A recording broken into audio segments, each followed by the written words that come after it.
Assalamualaikum warahmatullahi wabarakatuh. Salam sejahtera buat teman-teman pejuang LIPI 3K 2021. Welcome back di CISPI Channel Sharing and Learning.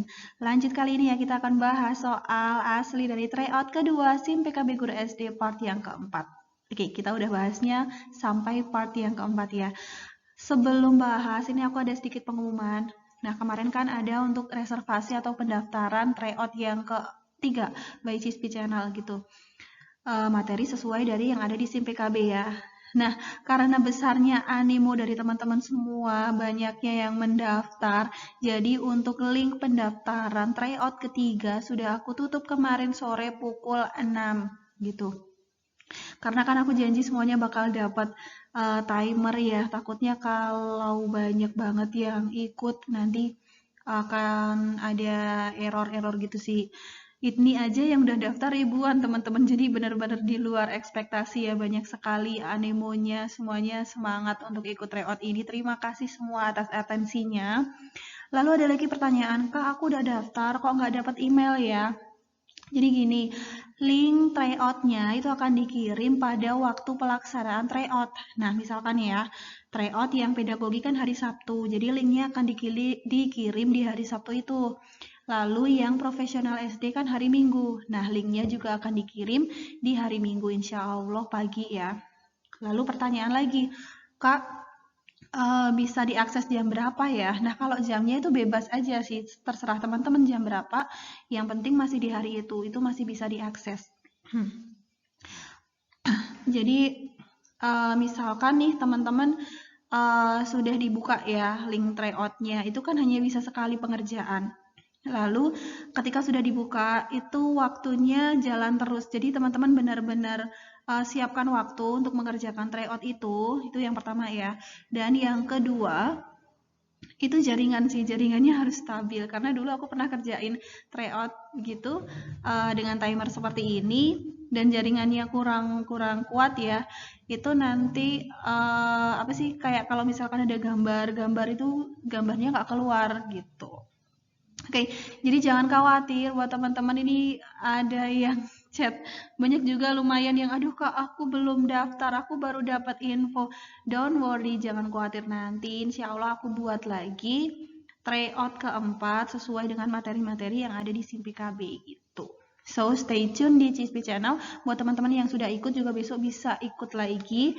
Jadi jangan lupa untuk subscribe, nyalakan lonceng notifikasinya supaya ini kalau ada info nih teman-teman gak ketinggalan, langsung jadi orang pertama yang bisa daftar gitu ya. Oke, kita kembali lagi bahas soal tryout yang kedua. Langsung ke pembahasannya. Let's go. 1. Contoh penerapan teori behavioristik yang dilakukan oleh guru saat ini dalam media digital dalam praktik pembelajaran adalah A. Internet dan PowerPoint, B. Internet dan media Zoom, C. PowerPoint dan Microsoft Word, D. Google dan YouTube, E. PowerPoint dan multimedia. Oke, jadi di sini kan kata kuncinya teori behavioristik. Jadi sekarang ini guru ketika menerapkan teori behavioristik itu dengan media digital apa gitu ya. Nah, teman-teman pastinya masih ingat behavioristik sendiri kan gurunya yang lebih aktif sementara siswanya yang pasif kan ya. Nah, yang pertama adalah PowerPoint, itu sesuai dengan teori behavioristik. Kenapa PowerPoint? Jadi PowerPoint itu kan pembelajarannya cenderung terjadi satu arah. Jadi guru yang nanti menayangkan slide-nya, lalu guru itu yang menjelaskan kepada peserta didik gitu kan.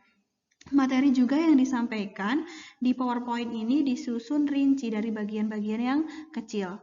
Yang kedua itu adalah multimedia. Kenapa kok multimedia? Oke, jadi materi pembelajaran dengan multimedia ini peserta didiknya diharapkan pemahamannya sama dengan si pemateri atau si gurunya. Materinya itu kan disusun dengan rencana yang rinci dan ketat dengan urutan-urutan yang jelas. Nah, biasanya latihan-latihannya juga ada satu jawaban yang benar. Feedbacknya sendiri dengan multimedia itu cenderung diberikan sebagai penguatan dalam setiap soal. Nah, di multimedia ini sebenarnya sesuai atau serupa dengan program pembelajaran yang pernah dikenalkan oleh Skinner. Skinner sendiri kan pernah mengembangkan model pembelajaran yang sebutannya itu teaching machine ya. Jadi di teaching machine itu memberikan feedback kepada peserta didik yang memberikan jawaban benar dalam setiap tahapan dari pertanyaan tes. Bukan sekedar feedback pada akhir tes. Jadi implikasi teori behavioristik oleh guru saat sekarang ini ya dalam praktik pembelajaran di media digital itu adalah PowerPoint dan juga multimedia. Jawabannya adalah yang E. Next kita ke soal nomor 2. Seseorang yang melanggar norma kesusilaan dalam masyarakat, maka orang tersebut pantas mendapatkan. Nah, ini soal yang sebenarnya pasti teman-teman sedikit bikin galau gitu. Jawabannya yang ini atau yang ini gitu. Mungkin ada 2 jawaban yang menurut teman-teman bingung gitu ya. Oke, jadi ini sudah jelas ya kalau hukuman penjara itu kan norma hukum. Pidana juga norma hukum. Gitu. Jadi, ini kan di sini kata kuncinya adalah norma kesusilaan. Kita yang sedikit bingung membedakan itu kan antara norma kesusilaan dan juga norma kesopanan. Oke, kita buka dulu nih dari norma kesusilaan. Norma kesusilaan sendiri berasal dari hati nurani atau hati sanubari manusia. Jadi itu kayak contohnya itu seperti ya kita harus jujur, harus berbuat baik kepada orang lain, begitu ya. Nah, itu kan tidak terlihat jelas sebenarnya. Itu kan di hati sanubari manusia. Nah, ketika orang itu melanggar norma kesusilaan, itu sanksinya adalah berupa perasaan penyesalan, rasa menyesal. Nah, sekarang kita bahas yang norma kesopanan. Norma kesopanan itu sendiri kan timbul oleh masyarakat itu sendiri ya untuk mengatur pergaulan. Jadi masing-masing anggota masyarakat itu saling hormat, menghormati. Nah, contohnya nih norma kesopanan itu kan kayak sopan santun, tata krama, adat istiadat. Jadi benar-benar kelihatan dalam pergaulan sehari-hari. Jadi, akibat jika kita melanggar norma ini adalah salah satunya dicela atau dikucilkan masyarakat karena sumber norma ini adalah keyakinan masyarakat yang bersangkutan itu sendiri. Jadi hakikat dari norma kesopanan adalah kepantasan, kepatutan, atau kebiasaan yang berlaku dalam masyarakat. Norma kesopanan sendiri sebenarnya tidak berlaku secara universal ya. Ini hanya berlaku pada golongan masyarakat tertentu saja yang menganggap hal-hal tersebut itu pantas dilaksanakan seperti itu. Contoh misalkan tidak makan sambil berbicara, tidak makan sambil berdiri dan sebagainya. Mungkin di tempat lain kita makan sambil berdiri itu tidak masalah gitu, tapi di tempat kita itu hal yang kurang sopan. Nah, begitu ya. Jadi kalau norma kesopanan itu lebih terlihat kalau kok tidak dilaksanakan berarti tidak sopan ya. Tidak mengikuti adat istiadat masyarakat tersebut, nanti sanksinya akan dicela, dikucilkan dalam masyarakat. Jadi ini untuk norma kesusilaan, sanksinya lebih ke rasa penyesalan. Jawabannya yang A. 3. Guru mempelajari latar belakang masalah, seluk-beluk, dan permasalahan peserta didiknya. Ketika kemudian guru memberikan informasi atau pengetahuan yang memadai kepada peserta didiknya, maka hal ini merupakan tahapan kreativitas dalam. Jadi tahapan kreativitas itu menurut Wallace, keberhasilan orang-orang yang kreatif dalam mencapai ide, gagasan, pemecahan, cara kerja, dan karya baru itu melewati beberapa tahapan. Ada 4 ya. Ada yang pertama persiapan meletakkan dasar, inkubasi, iluminasi, dan juga verifikasi atau produksi. Jadi ini yang B dan juga yang E itu sama ya, ini adalah tahap yang keempat. Oke, jadi ketika guru mempelajari latar belakang itu masuk ke dalam tahapan yang mana? Latar belakang ya, berarti itu baru di tahap persiapan. Ini adalah tahap yang pertama. Jadi jawaban nomor 3 adalah yang D, persiapan meletakkan dasar. Lalu, tahapan selanjutnya adalah inkubasi. Yang ini. Inkubasi itu mengambil waktu untuk meninggalkan masalah, istirahat, santai. Seperti itu. Lalu, tahap selanjutnya adalah iluminasi atau tahap pemahaman. Jadi, tahap mendapat ide, gagasan, pemecahan, penyelesaian cara kerja, dan juga jawaban yang baru. Lalu, tahap selanjutnya adalah verifikasi atau produksi. Nah, di sini menghadapi dan memecahkan masalah-masalah praktis sehubungan dengan perwujudan ide, gagasan, pemecahan, penyelesaian cara kerja, dan jawaban baru yang tadi. Jadi, jawaban nomor 3 adalah yang D. 4. Implementasi wawasan Nusantara dalam kehidupan pertahanan dan keamanan akan menciptakan. Oke, silakan teman-teman untuk baca dulu opsinya. Jadi ini implementasi ya, wawasan Nusantara, cara pandang kita terhadap bangsa dan negara Indonesia dalam pertahanan dan juga keamanan Hankam ya. Oke, jadi dalam pertahanan itu kalau kita sudah mencintai implementasi dari wawasan Nusantara itu adalah kesadaran cinta tanah air dan bangsa yang lanjut akan membentuk sikap bela negara pada setiap warga negara Indonesia. Nah, ini kan membentuk, jadi kita jadi cinta tanah air nih, sehingga membentuk sikap bela negara. Bela negara itu kan berhubungan dengan pertahanan dan juga keamanan. Jadi jawabannya adalah yang A. Sementara yang B itu kan tataran ekonomi yang benar-benar menjamin pemenuhan dan juga peningkatan kesejahteraan dan kemakmuran rakyat secara adil dan merata. Ini juga implementasi wawasan Nusantara dalam kehidupan ekonomi. Yang C, iklim penyelenggara negara yang sehat dan dinamis. Masih juga implementasi wawasan Nusantara dalam bidang politik.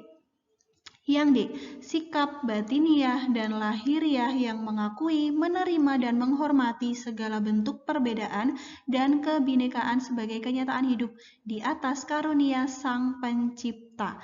Itu juga implementasi wawasan Nusantara dalam bidang sosial dan juga budaya. Sementara yang E itu menciptakan kehidupan masyarakat dan bangsa yang rukun dengan membeda-bedakan. Rukun kok membeda-bedakan ya? Nah, ini bukan implementasi dari wawasan Nusantara. 5. Gaya belajar peserta didik dalam suatu kelas sangat beragam. Ada yang visual, auditori, dan juga kinestetik. Namun, kegiatan pembelajaran selama ini masih banyak yang konvensional klasik. Nah, agar dapat memenuhi ketiga gaya belajar tersebut, guru perlu menggunakan apa? Nah, jadi gaya belajar itu ada 3 ya teman-teman di sini.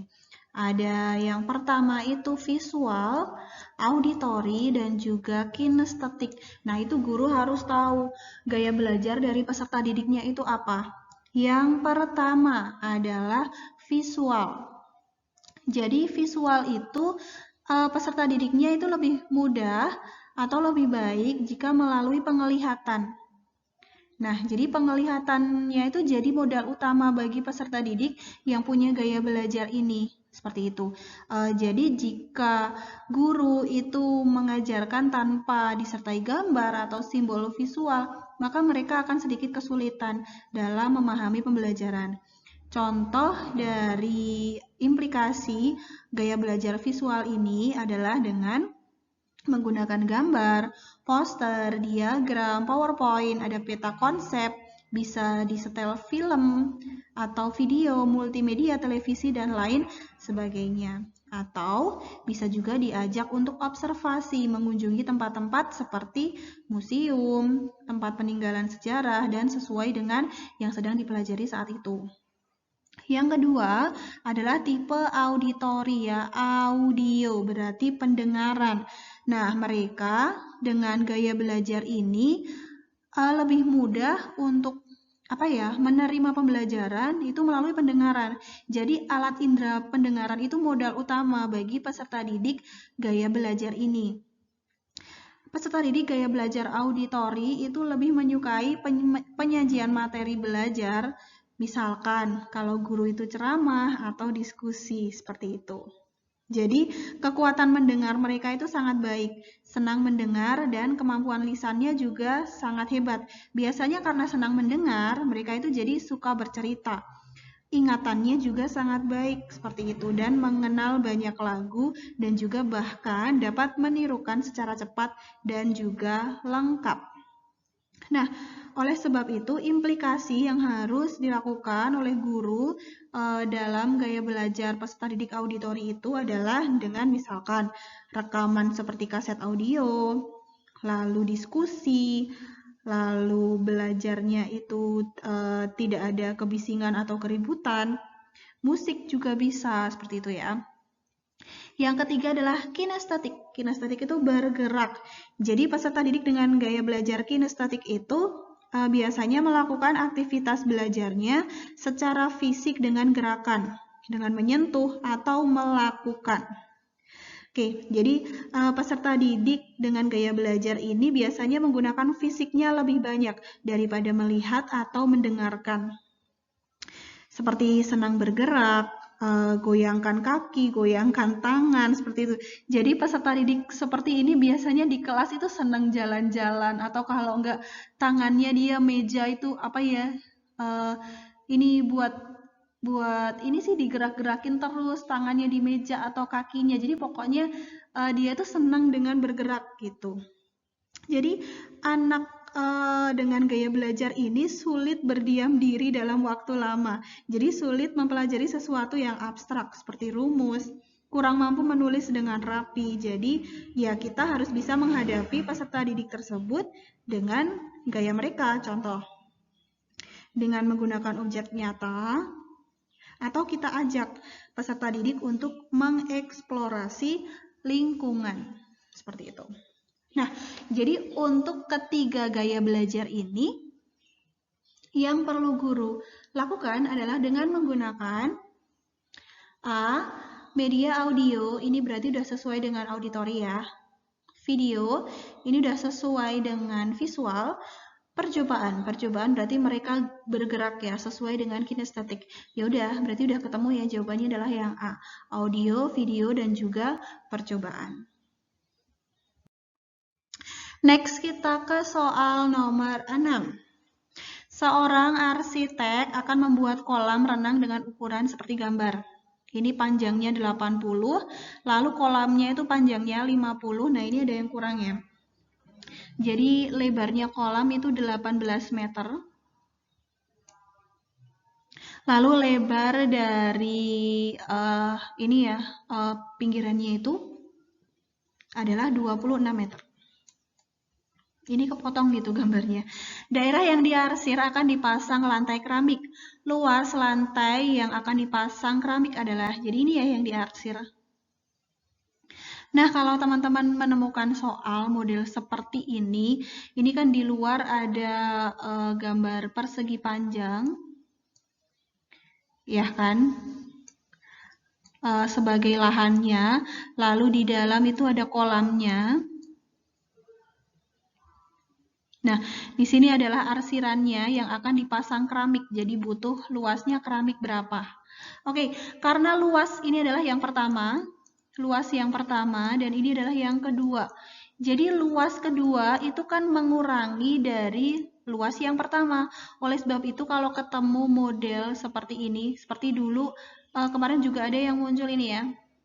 Ini kan karena pernah aku bahas di tryout 1, jadi aku nggak bahas lagi. Nah, yang seperti ini, kan ada gambar persegi dan setengah lingkaran. Setengah lingkarannya ini kan masuk ke persegi, jadi dia mengurangi persegi. Makanya persegi dikurangi dengan setengah lingkaran. Beda lagi jika gambarnya seperti ini. Melayat ya, maaf. Nah, kalau seperti ini, berarti kan ini ada gambar persegi, lalu dia ketambahan lagi setengah lingkaran. Jadi ini kita tambah. Oke, jadi untuk mengerjakan soal nomor 6 adalah luas dari bangun yang pertama kita kurang dengan luas bangun yang kedua. Dan ini bangunnya sama semua ya, persegi panjang semuanya. Ya udah kita tinggal cari saja panjang kali lebar. Oke, luas pertama langsung ya kita masukkan panjangnya 80 meter. Kita kalikan lebarnya 26 meter. Lalu dikurangi dengan luas yang kedua yang di dalam itu adalah 50 meter. Kita kurangi dengan lebarnya 18 meter. Oke, tinggal kita hitung saja ya. 8 dikali 6. Ini 8 dikali 6 itu 48, masih 4. 8 dikali 2 itu 16, tadi masih 4, berarti 20. Jadi 208, kita nyimpen 0 di sini. Meter kuadrat, begitu caranya supaya cepat, tanpa kita harus ngoret gitu ya. Tapi kalau angkanya besar ya harus ngoret. 15 dikali 8, 8 dikali 5, 40. 5 dikali 1, 5 tambah 4, 9. Jadi 90 nyimpen 0, 1, 900 meter persegi. Oke, tinggal kita kurangi saja. 0 kurangi 0, 0. 8 kurangi 0, 8. 10 ya, ini pinjam 2-nya jadi 10. 10 dikurangi 9, 1. 2-nya sudah dipinjam 1, masih 1. 1180 meter persegi. Jawabannya adalah yang A. Next soal nomor 7. Panitia Lomba SD Sukamaju menyediakan hadiah berupa buku tulisnya ada 75, pena warna 100, buku gambar 60. Setiap bungkus hadiah terdiri atas 3 jenis barang. Jumlah setiap jenis barang itu sama banyak. Pertanyaannya adalah selisih buku tulis dengan buku gambar pada setiap bungkus. Oke, ciri-ciri soal seperti ini. Ada sekian buah, sekian buah, sekian buah. Dengan setiap bungkusnya adalah sama. Itu adalah ciri-ciri soal yang dikerjakan dengan cara FPB. Ini kalau teman-teman udah biasa sih nggak perlu pakai cara ini, udah kelihatan FPB-nya ya. Nggak apa-apa, kita cari aja. 75. Lalu penanya ada 100. Dan buku gambarnya 60. Ingat, untuk FPB kita harus cari dengan angka yang bisa dibagi semua. Beda dengan KPK. Kalau KPK bisa berapa saja, yang penting nanti habis. Kita kalikan semua ya. Kalau FPB itu harus sama. Nah, berapa angka yang sama yang bisa untuk bagi 75, 100, dan juga 60? Tepat sekali angka 5 ya. 75 dibagi 5. 7 dibagi 5, 1, sisa 2. 25 dibagi 5, 5. 100 dibagi 5, 20. 60 dibagi 5, 1. 10 dibagi 5, 2. 12. 15, 20, 12. Bisakah dibagi dengan angka yang sama? Nggak bisa ya, karena nggak bisa ini berarti udah selesai. Jadi kita ketemu KPK-nya, KPK lagi, FPB-nya adalah 5 buah. Apakah jawabannya sudah ketemu yang E, 5 buah? Belum, karena yang ditanyakan adalah bukan banyaknya bungkusan. Kalau banyaknya bungkusan itu jawabannya 5. Di sini pertanyaannya adalah selisih buku tulis dan juga buku gambar. Buku tulisnya itu berapa? Buku tulisnya, kan tadi buku tulis ada 75 buah.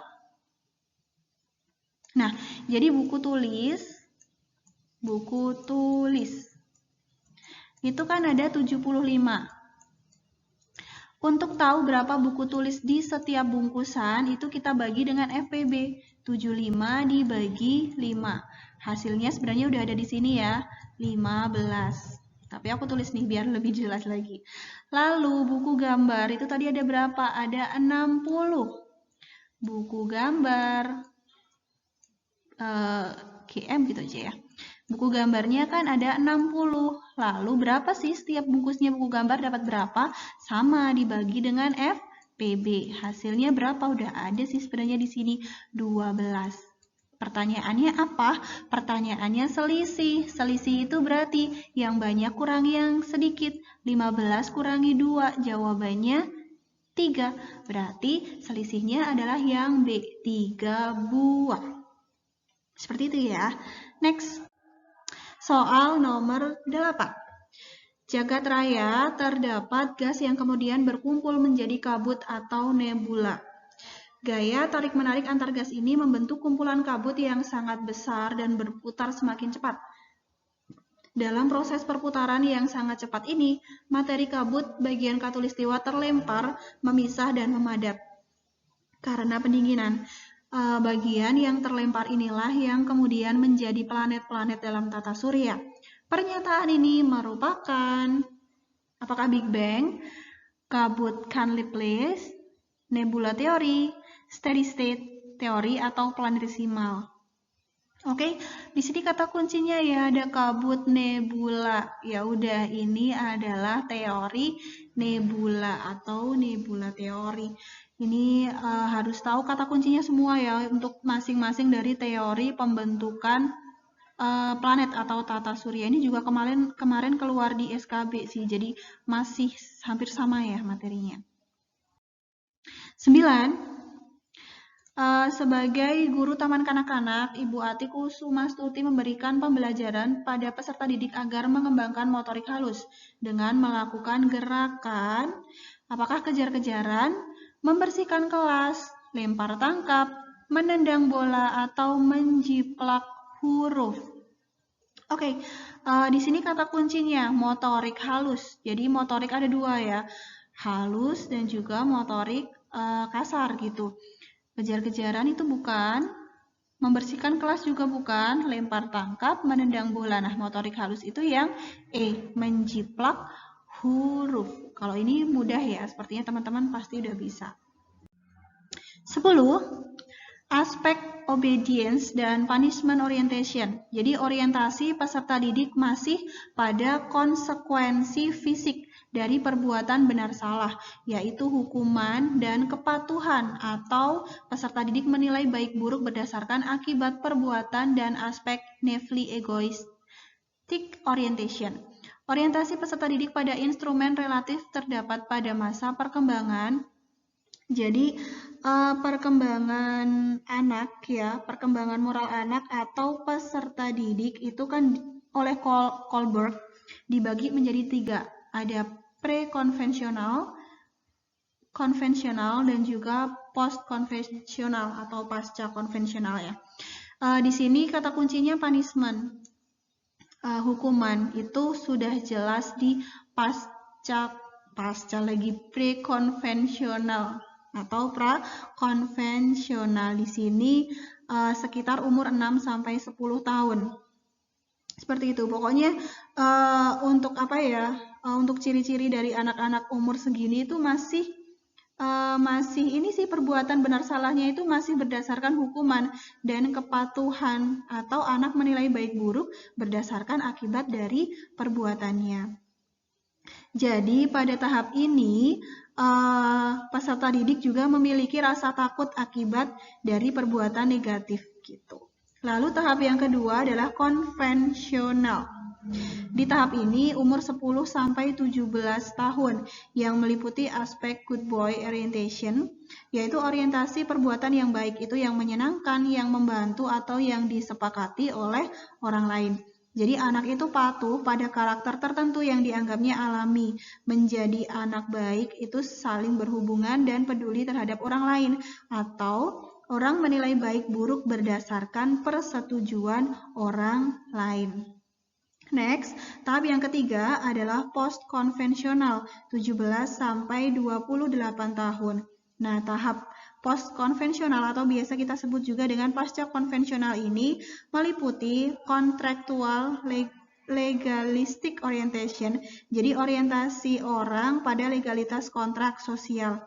Jadi mulai peduli dengan hak individu dan jadi yang dimaksud dengan hal yang baik di sini itu adalah hal yang disepakati oleh mayoritas masyarakat. Jadi, orang menilai baik buruk, benar salah berdasarkan hukum yang berlaku. Seperti itu. Next ya. 11. Seorang ibu rumah tangga membeli sayuran di pasar tradisional dengan cara menawar agar memperoleh harga yang murah namun dengan kualitas sayur yang baik. Nah, tindakan ibu rumah tangga itu didasarkan atas apa? Kegiatan ekonomi kah? Tindakan ekonomi, motif ekonomi, ekonomi kreatif, atau prinsip ekonomi? Oke, jadi kita bahas satu-satu ya. Yang pertama dari tindakan ekonomi. Tindakan ekonomi itu adalah segala kegiatan yang dilakukan manusia untuk memenuhi kebutuhan hidupnya. Jadi kan kebutuhan itu tidak terbatas ya dan dicapai dengan pertimbangan yang ada berdasarkan skala prioritas kebutuhannya untuk mencapai kemakmuran. Contoh nih, ada orang yang bekerja sebagai karyawan untuk dapat penghasilan yang bisa digunakan untuk memenuhi kebutuhan hidupnya sehari-hari. Yang kedua, nanti muncullah yang namanya motif ekonomi. Jadi berbagai bentuk usaha atau alasan seseorang untuk melakukan kegiatan ekonomi itu disebut dengan prinsip ekonomi. Prinsip ekonomi lagi. Motif ekonomi. Ada motif ekonomi intrinsik, ada juga yang ekstrinsik. Intrinsik itu berarti keinginan seseorang untuk memenuhi kebutuhan atas kesadaran dirinya. Jadi faktornya itu ya dari dalam dirinya sendiri gitu. Lalu kalau motif ekonomi ekstrinsik itu artinya motif yang berlandaskan alasan seseorang untuk melakukan tindakan ekonomi itu bukan dari kesadaran sendiri melainkan atas dorongan orang lain.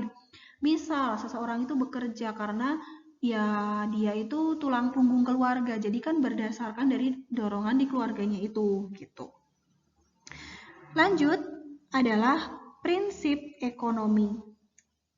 Prinsip ekonomi itu panduan dalam kegiatan ekonomi untuk mencapai perbandingan rasional antara pengorbanan yang dikeluarkan dan hasil yang diperoleh, di mana prinsip ini dilakukan untuk menghasilkan pengorbanan sekecil mungkin untuk hasil yang maksimal. Contoh, ya ibu-ibu tadi ya beli sayur, pengen yang sayurnya yang bagus, yang segar gitu, tapi pengennya harganya semurah mungkin. Nah, itu yang namanya prinsip ekonomi. Oke, prinsip ekonomi tadi yang Ibu Lisa itu prinsip ekonomi konsumen ya. Nah, oleh sebab itu bisa kita lihat ya, jadi dari tindakan ekonomi, motif ekonomi, dan juga prinsip ekonomi itu saling berhubungan satu sama lain. Inilah yang disebut dengan kegiatan ekonomi, di mana tiap aspek-aspek ekonomi saling berkesinambungan dan memberikan pengaruh satu sama lain. Jadi ekonomi bukan hanya salah satu mata pelajaran yang dipelajari di bangku sekolah gitu, tapi benar-benar bisa kita praktekkan. Nah, sesuai dengan yang ada di soal, maka yang dilakukan Bu Lisa tadi adalah prinsip ekonomi. Jawabannya adalah yang E. 12. Teori belajar yang menyatakan bahwa belajar itu perubahan tingkah laku. Nih udah dapat kata kuncinya di sini. Seseorang dianggap belajar jika ia sudah mampu menunjukkan perubahan tingkah laku. Pentingnya masukan atau input yang berupa stimulus dan juga keluarannya yang berupa respon itu apa.